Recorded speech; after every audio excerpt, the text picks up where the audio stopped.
Installation and first steps. Let's get OAS tools installed and run our first commands. There are multiple installation paths depending on your needs: CLI-only usage, library integration, or both. Installing the CLI tool. The fastest way to get the CLI is via Homebrew if you are on macOS or Linux. If you prefer Go's installer, that works too. Just make sure your Go bin is on your path.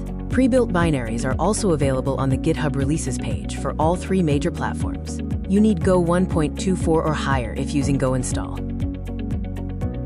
Adding OAS tools to your Go project. To use OAS tools as a library in your Go project, just go get it. You import only the packages you need. The module requires Go 1.24 or higher, which gives us access to the latest language features like range over int and improved generics.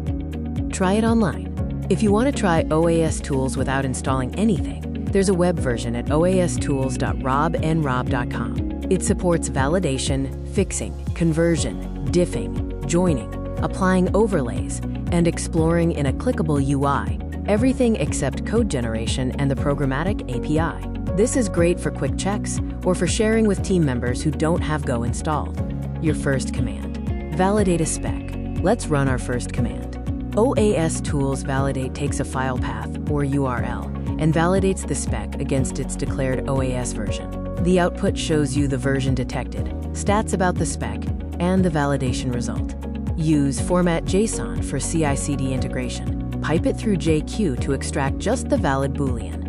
The exit code is 0 for valid, 1 for invalid, so you can use it directly in shell scripts and CI pipelines.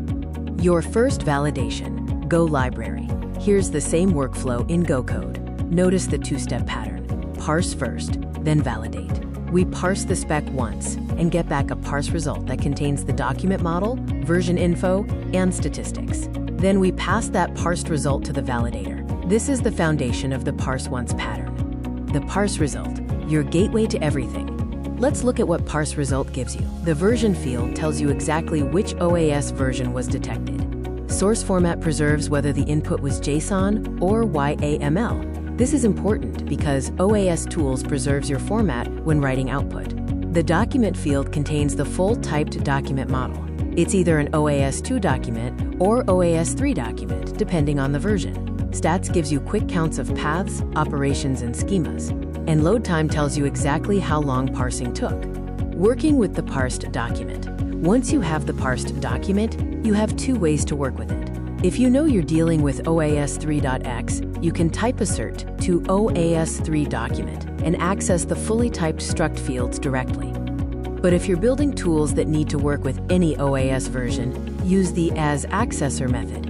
It returns a version-agnostic interface that normalizes the differences between OAS 2.0 and 3.x. CLI commands at a glance. Here are all 8 CLI commands. Every command follows the same pattern. OAS tools command, flags file, or URL. Most commands support -Q for quiet mode, useful for piping, -O for output file, and -S for source maps that show line numbers. Standard in is supported everywhere via the - character. All commands support URLs in addition to file paths, so you can validate a spec hosted anywhere without downloading it first. Pipelining commands together. OAS tools follows the Unix philosophy. Each command does one thing well, and they compose through pipes. The -Q flag suppresses diagnostic messages, so only the document goes to standard out. The - argument tells any command to read from standard in instead of a file. This means you can build powerful pipelines, fix common errors, convert to your target version, and validate the result, all in one line. The JSON output format makes it easy to extract specific fields with JQ for CI/CD scripts.